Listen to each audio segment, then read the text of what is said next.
Hoje celebramos a memória de Santo Antônio de Santana Galvão, o Frei Galvão, primeiro santo canonizado, nascido no Brasil. Ele nasceu e viveu boa parte de sua vida em Guaratinguetá. Nasceu em 1739, morreu em 1822, aos 83 anos de idade, e foi um santo sacerdote, era franciscano. Como todo santo, havia dois aspectos na sua vida espiritual que se destacavam: a sua grande devoção a Nossa Senhora e o seu amor a Jesus sacramentado. Na vida do Frei Galvão também nós encontramos aqueles fenômenos místicos que são comuns em muitos santos, por exemplo, a levitação, a bilocação, o dom de ciência, de conhecer os pensamentos das pessoas, e também muitas curas que eram realizadas por sua intercessão ainda durante a sua vida, e ele foi canonizado pelo Papa Bento XVI em 2007, quando o Papa Bento XVI esteve aqui no Brasil. Então nós vemos a santidade florescendo, acontecendo aqui no nosso país, que tem raízes profundamente católicas, e como o Frei Galvão, há outros tantos santos em processo de canonização, que mostra que muitos santos caminharam entre nós, viveram entre nós nestas terras brasileiras, e cabe a nós também nos dias de hoje buscarmos a santidade, buscarmos viver a nossa vocação à amizade com Deus. São Paulo, na primeira leitura de hoje, fala sobre o mistério da igreja, comparando com o matrimônio, lembrando que Cristo elevou o matrimônio à dignidade de sacramento. Ele usa a expressão: este mistério é grande, e eu o interpreto em relação a Cristo e à igreja. Lembrando que a palavra sacramento é uma tradução latina da palavra mistério, que vem do grego. Portanto, quando São Paulo diz este mistério é grande, também se poderia traduzir assim: este sacramento é grande. Portanto, São Paulo aqui expressa a ideia de que o matrimônio é um sacramento. E não só isso, é um grande sacramento porque manifesta o mistério da igreja, da relação de Cristo com os membros do seu corpo.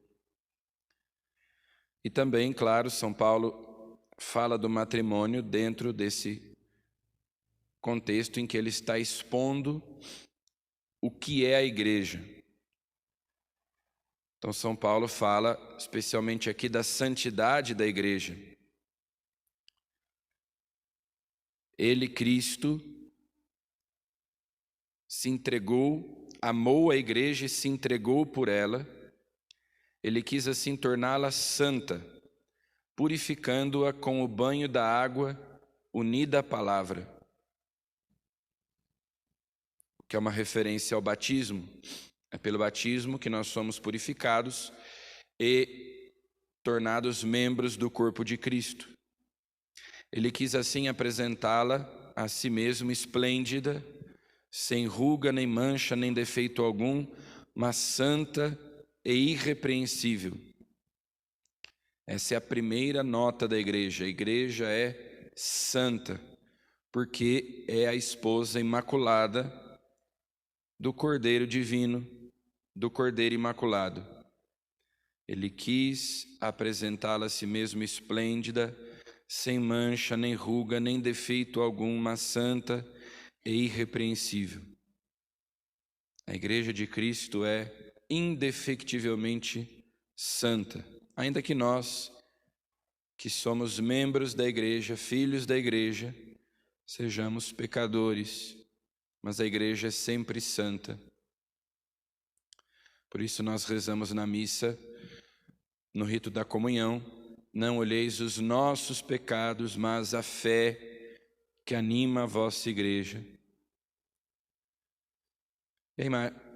E a Virgem Maria, não por acaso, ela que é o ícone, a imagem da Igreja, é também imaculada, é também toda santa, toda pura, porque é a imagem mais perfeita da Igreja, que é também imaculada e toda santa. No Evangelho, Jesus conta 2 parábolas para se referir ao reino de Deus, ao próprio mistério da Igreja também.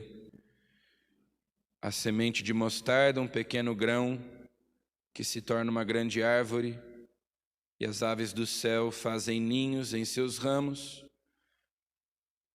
Essa dinâmica do crescimento da Igreja, crescimento do reino de Deus, desproporcional, porque tem uma causa divina. A Igreja começa com 12 apóstolos e se espalha pelo mundo inteiro. 12 homens que, na sua maioria, não tinham instrução, eram incultos e, sob o impulso do Espírito, pregam o Evangelho a todos os povos, de modo que ele chega até nós, aqui no Brasil, 2000 anos depois. E também Jesus compara ao fermento que é colocado na massa, uma porção de fermento misturada com 3 porções de farinha, até que tudo fique fermentado. Algumas vezes Jesus usa essa imagem do fermento de modo negativo. Cuidado com o fermento dos fariseus. E nesse caso, o fermento simboliza a corrupção. Por isso São Paulo diz que nós celebramos a Páscoa de Jesus Cristo com os pães sem fermento da pureza e da verdade. Porque nesse sentido o fermento simboliza a corrupção. Mas aqui Jesus usa o fermento num aspecto positivo, que nós, com o nosso testemunho, com a nossa fé, vamos também contagiando as outras pessoas, ainda que nós sejamos a minoria, ainda que nós sejamos poucos, assim como o fermento, na proporção da farinha na massa, está em menor quantidade, mas nós também vamos, com o nosso testemunho, contagiando as outras pessoas para que cheguem à fé. Peçamos a intercessão de Santo Antônio de Santana Galvão para que nós também vivamos a santidade a qual somos chamados e assim como fermento na massa, possamos levar as outras pessoas a conhecerem e a amarem Jesus. Amém.